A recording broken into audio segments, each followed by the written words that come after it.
E aí a gente vai, hoje, tratar de um assunto que todo engenheiro gostaria de saber, e por isso que eu deixei ele para sexta-feira, Filipão, porque sexta-feira só fica os comprometidos, né? Essa hora, sexta-feira, a galera tá na rua. Então, só os Ah, comprometidos que estão aqui. Inclusive, daqui a pouquinho eu tô aí lá no sim. Maicá encontrando o pessoal. Se quiser ir lá aparecer para tomar uma cervejinha, estamos juntos. Tranquilo. É isso aí. Agora, para a gente poder começar, Felipe, se apresenta para o pessoal, o que é que você faz, de onde você é. Fala um pouco sobre você, para que a gente possa sanar aí as suas dores e suas dúvidas, meu irmão. Certo. Vamos lá. Eu sou de Arapiraca, certo? Vim para Maceió para cursar engenharia civil. Me formei na Unite, em Maceió mesmo, certo? Me formei no meio do ano passado, tá? Venho estagiando desde o quinto período. Terminei, desde o quinto, terminei o curso estagiando. Estagiei em 2 empresas, certo? E quando eu terminei o curso, dei uma parada, certo? Fiquei, acho que 3 meses parado. E com isso, eu recebi uma proposta de emprego, inclusive em Maceió, e é nela que eu estou até agora, certo? E com isso, eu estou abrindo a minha empresa também, que até eu perturbo você pra porra, né, bicho? Você me Ah, ajuda pra fera, não é me ajuda perturbar, demais. não. É uma honra. Quando alguém vem me perguntar, é porque eu sinto que o cara tem confiança em mim. Para mim é um prazer muito grande ajudar. Confio demais em você, cara, e estamos aí. E é isso aí. Vamos lá, Felipe. Em que é que eu posso te ajudar? Qual é a tua dor no momento? O que é que hoje para você, nessa situação, está impedindo você, talvez, de conseguir? Me conta um pouquinho aí, para o que é que eu posso lhe ajudar? Certo, vamos lá. Como você sempre fala, e realmente é verdade, Felipe, cliente, bicho, tem em todo canto. Eu, tipo, consegui até sobre... Eu estava até focado naquelas casas financiadas. Financiamento da Caixa Econômica, certo? Porque o cliente não tem dinheiro para construir, então foi uma ideia que até eu vejo direto você falando no seu Instagram. E fui desenvolver isso. Então, bicho, veio muito cliente, muito cliente, muito cliente. Um dos Graças a problemas que eu Deus. tive, E outra, graças a Deus, trabalho duro, né? Você sabe o quanto você correu atrás, quantos treinamentos você demais, fez, demais. quantas vezes você tirou dúvida e o negócio vem. O pessoal quer que o cliente caia do céu sem correr atrás, né, velho? Exatamente. Então, consegui vários clientes, bicho. Um dos problemas foi o conhecimento na Caixa Econômica, que até você me ajudou nisso. Você me indicou pessoas da Caixa Econômica, eu corri atrás, certo? E outras dúvidas que eu tive recentemente, que até você me ajudou, foi em relação ao orçamento, certo? Para pessoas privadas, certo? Porque o que ocorre? Você fala até isso direto. Se a gente fizer um orçamento com base Sinap e OSS e passar o orçamento para o cliente, o orçamento vai dar lá em cima, bicho. O cliente não vai querer fechar com você. É isso. Então, o que eu e o meu parceiro pensou fazer com base no Sinap, certo? Sinap e OSS, e com isso a gente mudar os dados, mudar o valor dos materiais, mudar os coeficientes, que às vezes a gente até viu que os coeficientes às vezes são muito altos no Sinap, com isso fazendo com que o preço fique bem mais alto. Às vezes o preço unitário é o preço atual, mas com o coeficiente o preço vai lá para cima, certo? Então a gente... Só que eu achei muito trabalhoso sair mudando tipo, dos serviços preliminares até a limpeza da obra, mudar todos esses valores, é um trabalho danado. Aí o que você faz, o que você sugere que torna mais assertivo um orçamento nessa situação? Cara, que pergunta fantástica. Eu me vi fazendo meu primeiro orçamento agora. A primeira dor de cabeça que todo mundo tem é a hora de entregar a primeira proposta, né? É o momento que tá chegando o primeiro serviço para você, você tá tão empolgado, quando você pega lá, que levanta o quantitativo, você faz, meu Deus, tá muito caro. O teu Sinap não vai Exatamente. bater. Deixa eu explicar logo e explicar aqui pro pessoal, porque tem muita gente aqui que é do Brasil inteiro. O que é que acontece, pessoal? Na realidade, principalmente aqui de Alagoas, em alguns estados do Nordeste, principalmente no interior, se eu coloco o preço Sinap, eu não tenho competitividade. O preço do Sinap está muito fora da realidade. Isso se dá porque o Sinap, quando ele faz a pesquisa, quem pesquisa na realidade é o IBGE. O IBGE pesquisa nas capitais do Brasil e não pesquisa todos os insumos, somente os principais. O restante ele faz por equivalência, ele pega a mediana.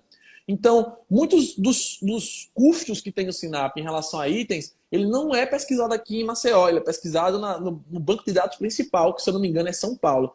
Então, a realidade daqui para outros estados do país é um pouco diferente. Então, por mais que eu tenha pesquisa de consumos chaves, como cimento, cimento é um item que eles pesquisam.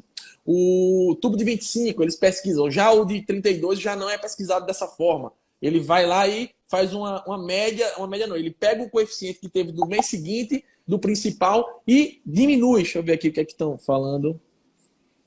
O Luiz mandando eu ir pro bar. Deixa eu terminar a live, pô. A galera tá me esperando lá no Maikai. Vocês querem tirar minha concentração. Mas deixa eu dizer aqui. E o que é que acontece? Aqui no Nordeste, principalmente, a gente consegue ter uma mão de obra muito barata. A realidade é essa. Mão de obra e o material pra gente, matéria-prima, é algo que a gente tem o tempo inteiro. Desculpa falar isso, mas aqui a minha Alagoas é rica de tudo. Então, a gente consegue ter esses materiais bem mais em conta. Bem mais do que a realidade do Sinap. Outro ponto importante é que o Sinap, quando ele pesquisa a unidade, comprando na menor quantidade comercializada. Ou seja, ele não vai na fabricante do cimento, que é o atacado, ele vai no varejo. Ele vai onde? Nas lojas de construção.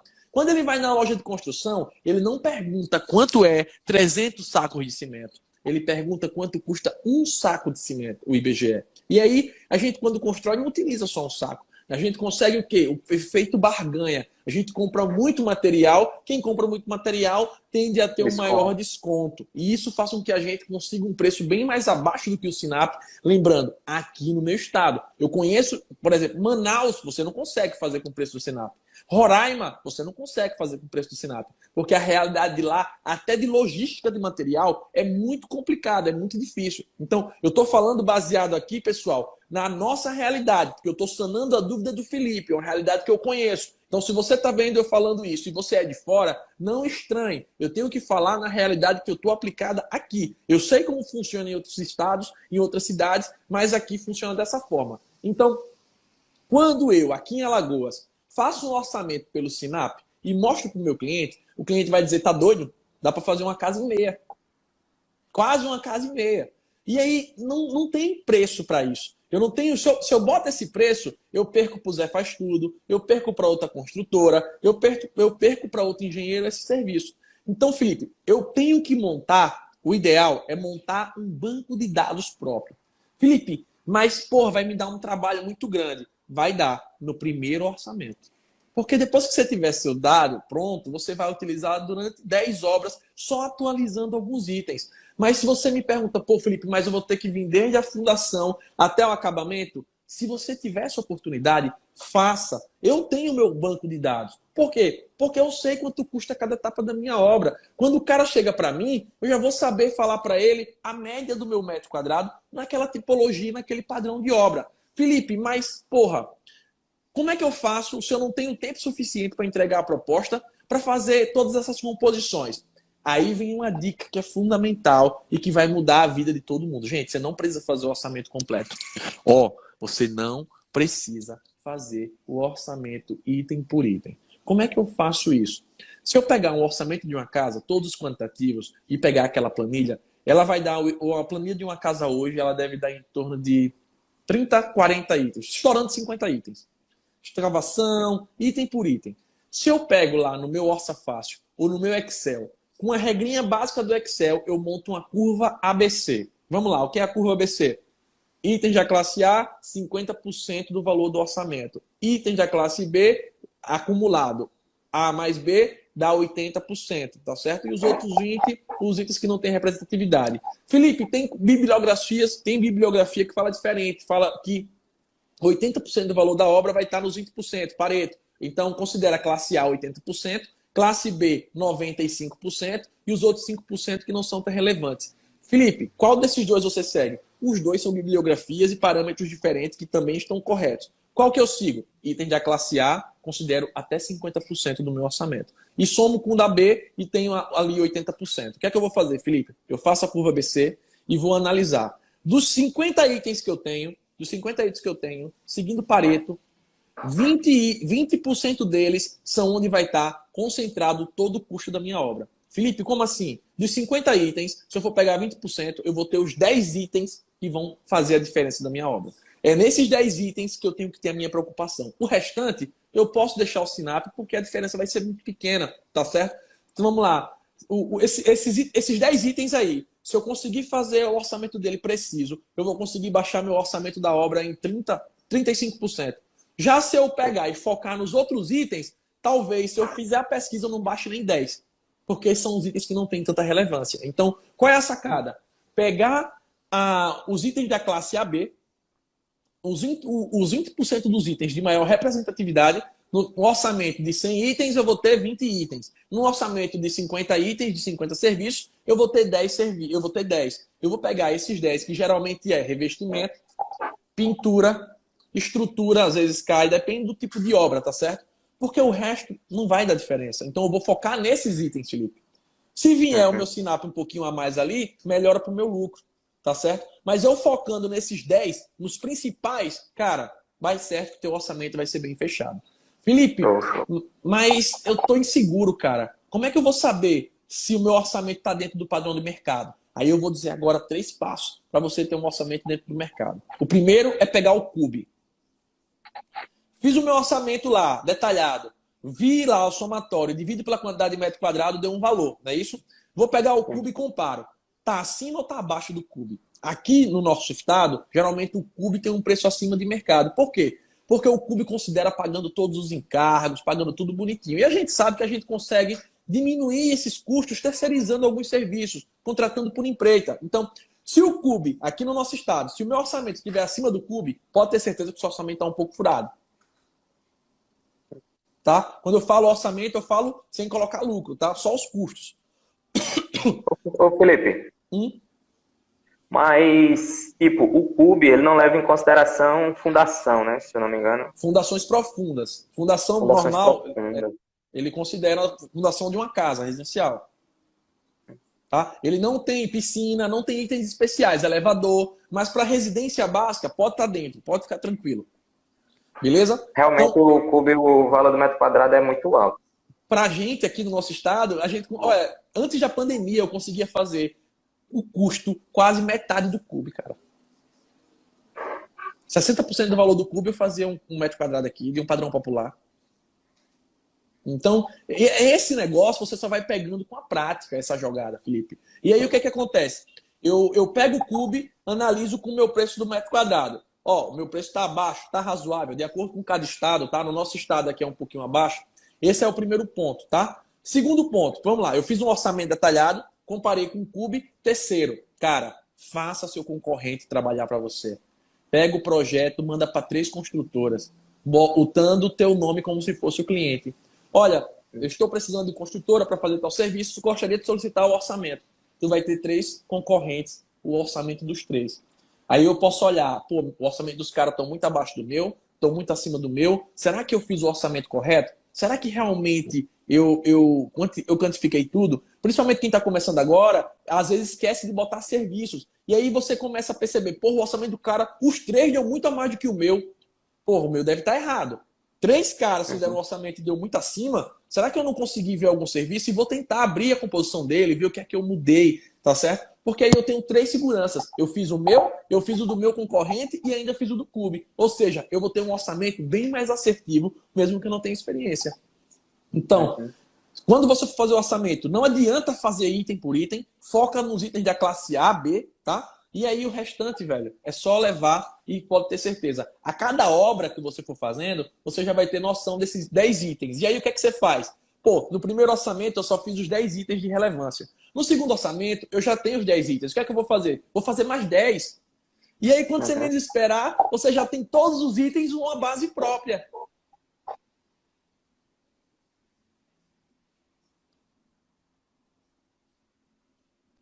Roberto Nunes, desculpa, mas isto quer mostrar o doce e depois tirar. Cara, eu tô procurando o mercado, velho. A gente tem que buscar, se o cara quiser passar o orçamento, ele vai passar. Ou então o cara busca até de parceiro. Eu tô falando o que eu fiz no começo, gente. Por quê? Eu precisava de parâmetro. Olha que eu já trabalhava muito com gestão de obra. Só que enquanto eu sou funcionário, eu não sei o custo de tudo. A partir do momento que eu viro dono, cada detalhe faz total diferença.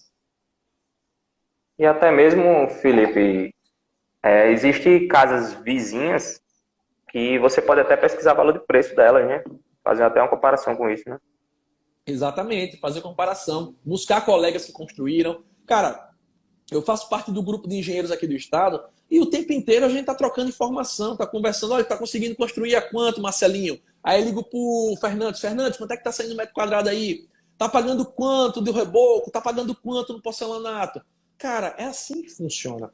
Ninguém consegue abarcar todas as obras. Então, estamos aqui para nos ajudar. Essa semana mesmo, apareceu o projeto estrutural para mim, eu passei para o Jonathan. Apareceu o hidrossanitário, eu digo, velho, eu não tenho como. Eu tô aqui numa maratona, eu tô num evento, eu tô com obra. Amanhã eu vou trabalhar, cara. Eu passei o dia hoje em evento, amanhã eu tenho que ir numa obra fazer uma medição e tenho que ir em Marechal conferir a ferragem, porque segunda-feira tem 16 metros cúbicos de concretagem.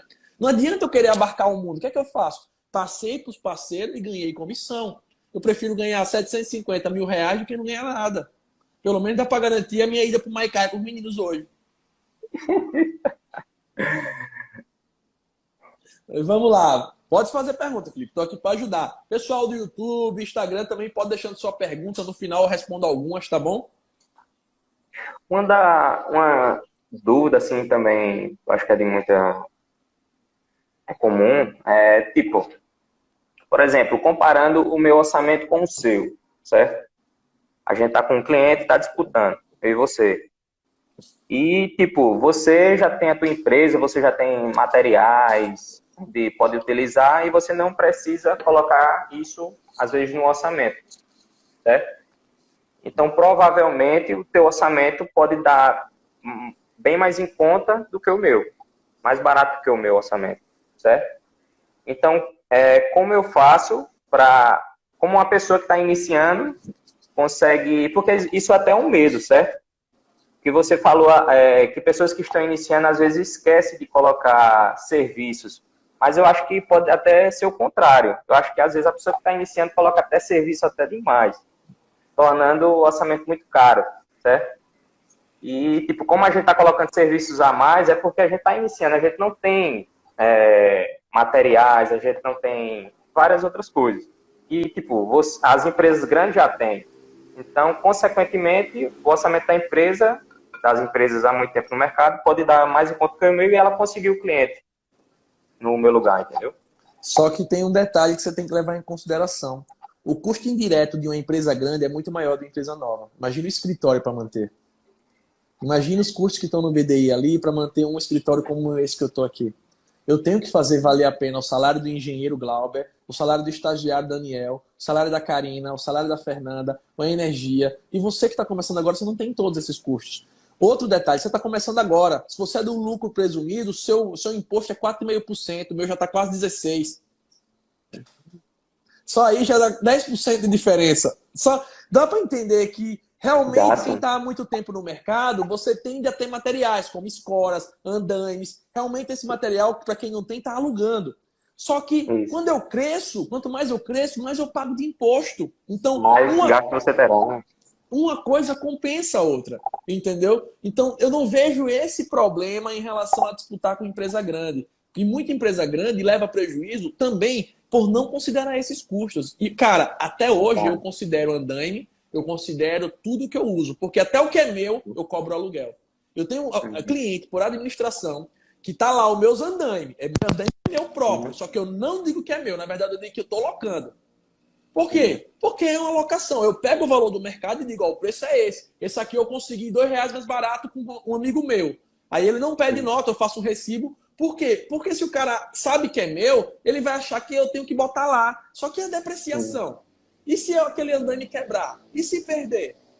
Então, assim, eu cobro até hoje todos os meus equipamentos. Se está na obra, eu tenho que ter o custo dele. Só de escora para Marechal, eu paguei esse mês R$2.000, cara.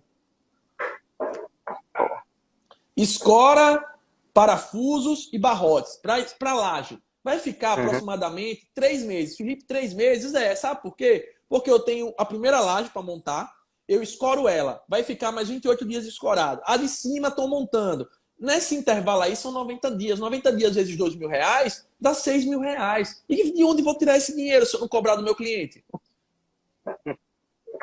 Entendeu? realmente. Então, assim, a empresa grande que deixa de cobrar isso, ela está cometendo um erro. Porque esse material tem que estar rendendo lucro, cara. Eu não tenho Sim. essa quantidade de escoras. Eu tenho escoras, tá? Eu compro algumas, geralmente eu compro usada, reforma.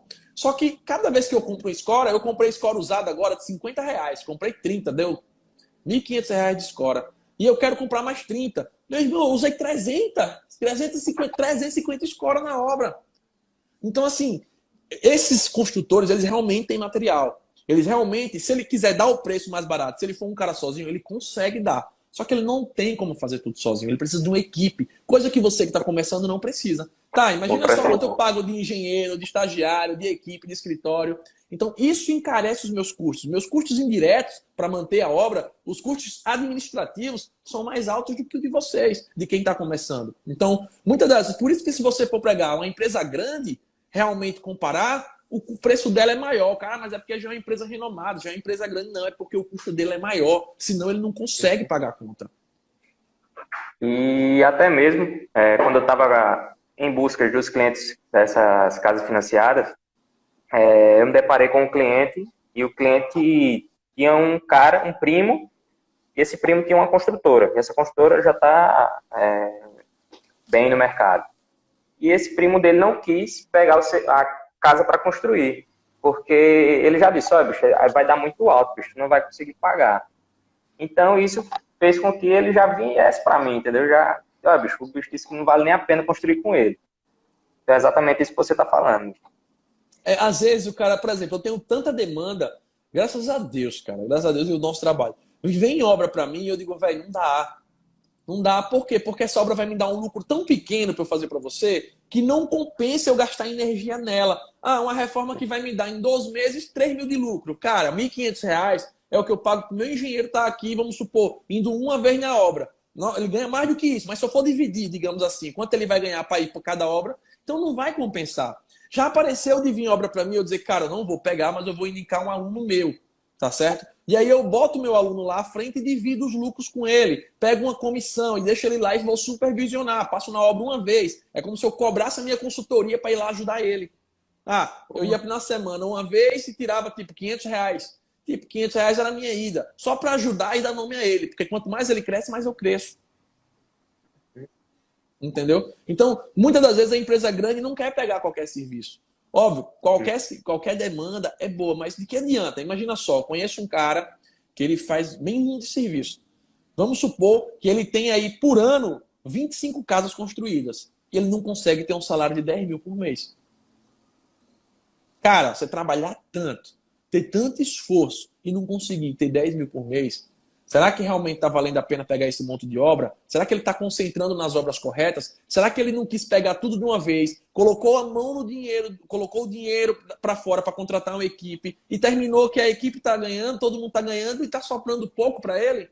Imagina só, R$ 10.000 pô, a gente ganha como funcionário. Sendo dono é algo que é pouco. Desculpa dizer isso, mas é pouco. Para quem está começando é um valor legal, mas o cara que já tem anos de experiência... Outra coisa é em relação à questão de aditivos, certo? No orçamento. Porque a gente está até pensando em fazer meio que um contrato com o cliente, onde queríamos mostrar ao cliente que se caso a gente conseguisse economizar em cima daquele orçamento que a gente deu, certo? Isso é legal para ele. Mas caso não, teria um aditivo ali. Isso eu acho até uma situação constrangedora em relação a construtores que não são engenheiros, certo? Onde eles dão valores para o cliente, valores muito baixos, o cliente acaba pegando esse pessoal para construir e acaba que no meio da obra o cara já quer mais dinheiro e o cliente fica sem saber o que fazer e tem que construir com aquele cara, tem que terminar com ele e o cliente acaba gastando às vezes o dobro que estava previsto, né, bicho? Então, isso até é um fator para conquistar o cliente e conseguir, né? Em 2012, meu avô foi construir a casa dele lá no interior, a casa dos sonhos dos meus avós. Em 2012 não, gente. Em 2012 já estava trabalhando. Em 2011, tá? Aí eu trabalhava aqui, eu não tinha como estar lá o tempo inteiro. Meu avô ainda não tem, é um cara das antigas, fechou com um pedreiro por 60 mil para fazer a casa. Ele se programou para pagar 60 mil, no meio da obra já estava gastando quase 90. E aí, o cara vai parar de construir? Não vai, porque ele já está lá na casa dele, ele já botou o dinheiro lá dentro.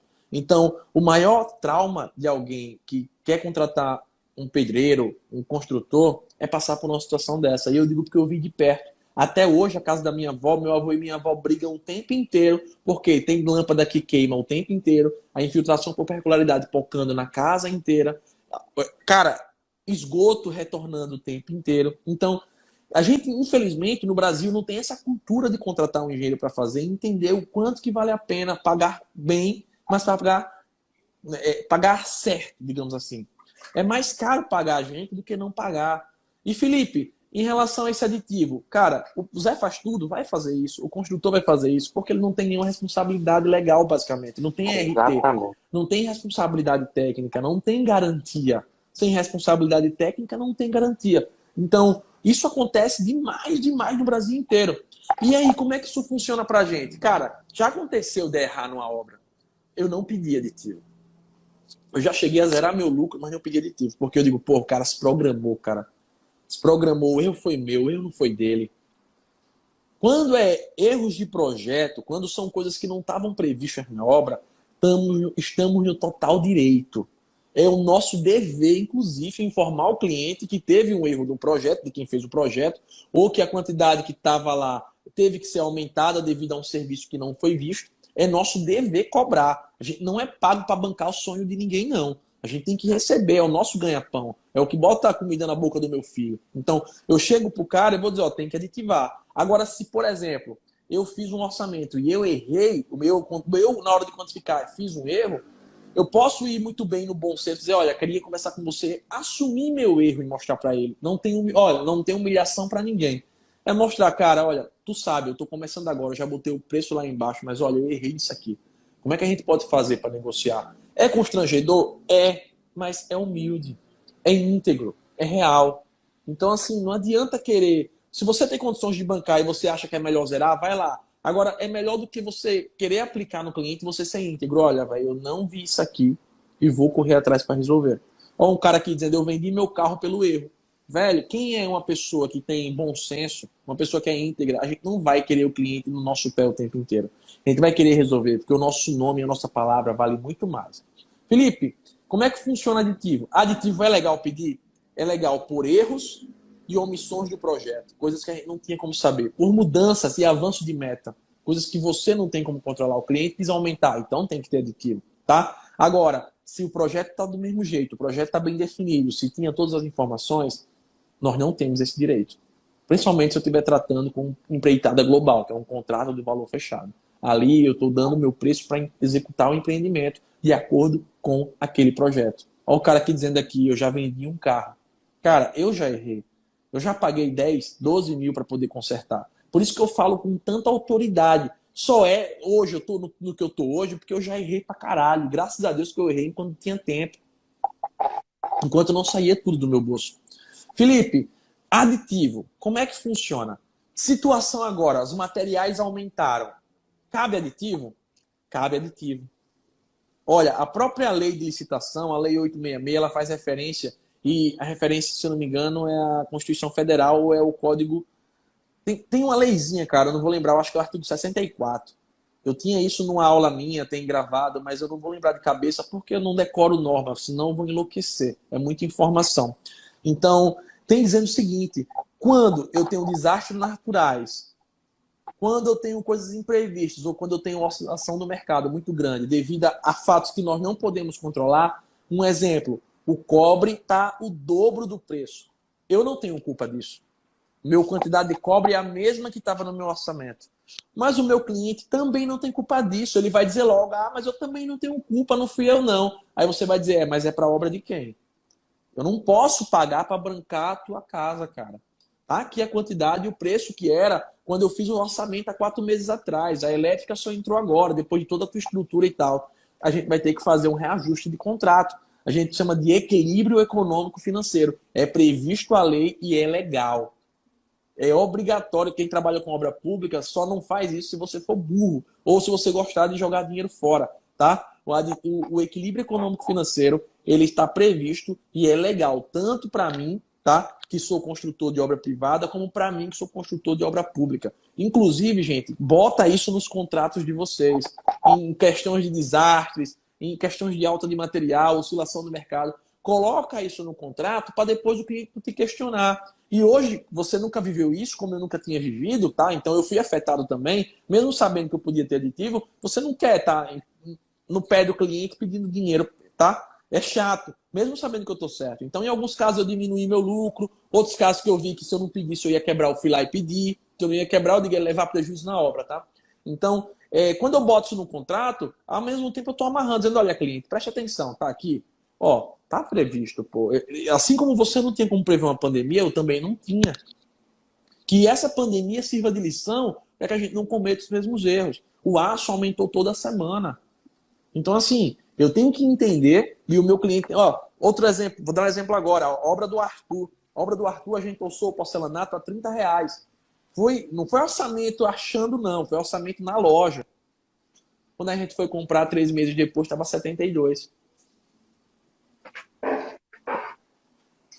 Aumentos da porra. Só que aí, esse contrato com ele, era ele comprando material. Eu não tive prejuízo. Contrato por administração é uma dessas grandes vantagens, principalmente para quem está nessa realidade do mercado atual. Hoje, se você não racionaliza, se você não monitora os consumos de materiais, você leva prejuízo e você quebra. Exatamente.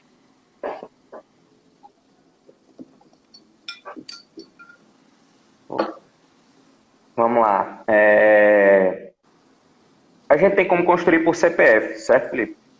Não precisa ter CNPJ. Quando a gente constrói por CPF para cliente privado, entra o BDI.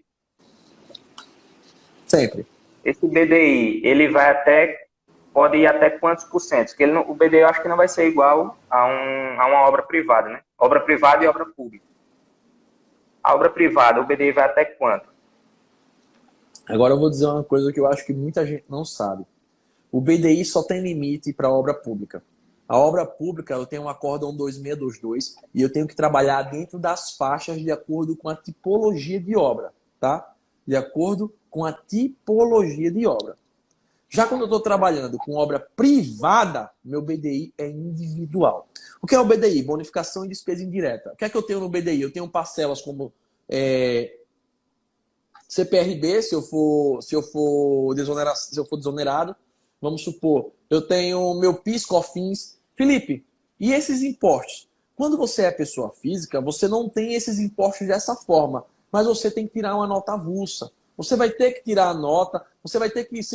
Quando eu falo vai ter que tirar, é porque tem cliente que pede. Se eu disser a você que tem cliente que nunca me pediu nota, e não, eu não vou estar brigando para ele para entregar a nota, não. Tem cliente que diz, Felipe, quero construir, mas eu não quero nota fiscal nenhuma. Inclusive, eu tenho um cliente, pessoal, que me pagava dinheiro em espécie. Porque o cara quer burlar imposto. Eu não sou eu que vou julgar. Eu já trabalhei, não. Eu tô com um cliente que ele não quer nota nenhuma, documento nenhum e me dá o dinheiro toda semana. 350 mil obra dele. Tá terminando agora, postei foto dela recente. Eu vou fazer o quê? Eu vou dizer que não vou pegar a obra? Vou fazer. Dentro da legalidade, já deixei claro que se vier fiscalização, se vier qualquer coisa, eu fiz um contrato de gaveta com ele, se vier, é responsabilidade total dele. Então, no meu BDI, eu vou colocar a minha lucratividade, vou botar minhas despesas indiretas, eu vou colocar quanto eu vou pagar de imposto. Se eu sou pessoa física, eu tenho um tipo de imposto. Eu vou lá na prefeitura saber qual é o meu recolhimento. Felipe, mas eu tenho dúvida de como fazer isso. Cara, até eu tenho dúvida, eu não sou contador. Eu sento com o Rodrigo, que é o meu consultor contábil, e a gente senta para entender qual é a melhor situação, obra por obra. Tem obra que eu faço pelo CPF, inclusive eu estou com uma pelo CPF, porque meu imposto estava muito alto. Tem obra que eu faço pelo CNPJ. A contabilidade ela é fundamental. A contabilidade ela evita de você levar prejuízo, cara. Às vezes, só a forma de você tributar, você economiza 2, 3% de um custo de um orçamento. Legal. E aí, todas as dúvidas tiradas? Todas. Gostou? Valeu a pena essa mentoria de 35 minutos? 35 minutos já. Gostou? Bom demais. Gente, eu vou responder 3 perguntas só, tá, pessoal? Felipe, por que, cara? Por que tu não responde todo mundo? Gente, eu tô com gente do Brasil inteiro na minha cidade. Eu passei a semana toda sem receber eles. Então, assim, eu vou parar, pelo menos para dar assistência ao pessoal, até meia-noite, para comer alguma coisa com eles, bater um papo. Então, assim, eu acho que era um privilégio muito grande. Quem é que não queria estar com essa galera hoje? Do mesmo jeito que 1 hora batendo um papo aqui com o Felipe passa muita sacada, 1 hora conversando com aquela galera lá me dá muita sacada. São pessoas que atuam em áreas diferentes no Brasil inteiro. Cada conversa dessa é um crescimento. Felipe, mas por onde é que vocês vão estar? A gente tá lá no Maikai, tá? Quem quiser aparecer para tomar uma cervejinha, conversar. Maikai Music Bar. Deixa eu ver aqui. Só 3 perguntas. No YouTube, Carolina, tem alguma? Vou escolher 2 do YouTube e 2 do Instagram. 4. No YouTube só tem uma. Nossa, como o pessoal tá vendo, bicho? Numa sexta-feira eu aqui me comprometendo e não tem pergunta.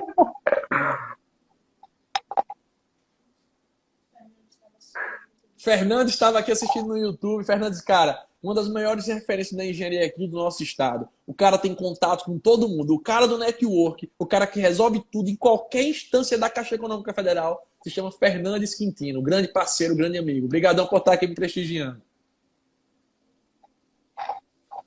Tenho muita vontade de montar uma incorporadora, mas eu moro no interior. As obras são dos mestres de obras. Como competir, além de mostrar que as vantagens de construir comigo? Cara, tu tem 2 opções. Luan, tu tem 2 opções. Tu pode competir ou tu pode trazer eles pro teu lado. Se eu for competir, eu tenho que entrar para mostrar valor, tenho que entrar para quebrar mesmo. Não é quebrar no sentido de quebrar, não. É entrar mostrando valor para o cliente, entrar dando conteúdo. Às vezes você não entende que só você explicando para o cara, mostrando o teu valor, ele tende a fechar com você. Se ele está fechando com o mestre de obra faz tudo, é porque tu não conseguiu mostrar valor suficiente a ele ainda. Então, descubra o que é que ele quer, prazo, custo, qualidade, e aí tente mostrar que você é muito mais barato. Principalmente a garantia. A garantia é algo que nenhum dos outros vai dar, mas você consegue. Beleza? Deixa eu ver mais 2 perguntas aqui.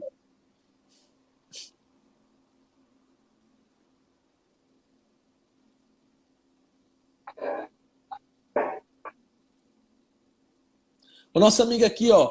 Pavimentação, terraplanagem e infra cabe aditivo. Aditivo de prazo, pessoal. E aditivo de custo também. Infraestrutura, a gente depende muito do sol. Aditivo de prazo é uma coisa. Eu posso pedir para o cliente. Aditivo de custo, tem que ter cuidado.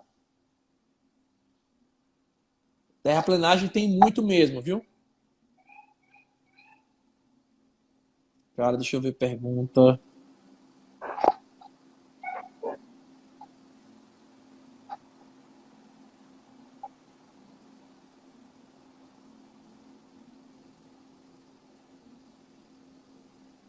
Ó, período chuvoso, às vezes fora do normal, cabe aditivo? Cabe aditivo, pessoal. Cabe aditivo. Agora, cara, sempre é uma boa conversa. Dizer, olha, não estava previsto. Agora, vou ser bem sincero, tá, gente? Período chuvoso, cabe aditivo? Cabe. Mas a gente tem como, sabe, dizer assim, planejar a obra de acordo com os meses do ano. Eu não vou começar uma obra no mês de junho de jeito nenhum. Maio e junho é mês chuvoso. Como é que eu vou trabalhar em fundação, trabalhar em alvenaria no mês de chuva? Eu tenho que tentar entender quais são os melhores meses de começar a obra para que quando chegar nos meses de chuva eu já esteja coberto. Então, tudo isso vai do nosso planejamento. Ah, mas é prioridade? Já deixa o cliente ciente que isso pode acontecer. Aqui a gente no Nordeste é mais tranquilo. A gente chove poucos meses, mas tem região como Manaus que chove todo dia. Tem regiões no Brasil que chove todo dia. E eu tenho que fazer um planejamento também baseado tanto no pluviômetro como na previsão do tempo. Felipe, mas não é 100% assertivo. Nada no mundo é 100% assertivo. Mas é melhor ter uma base, um ponto de partida do que nenhum.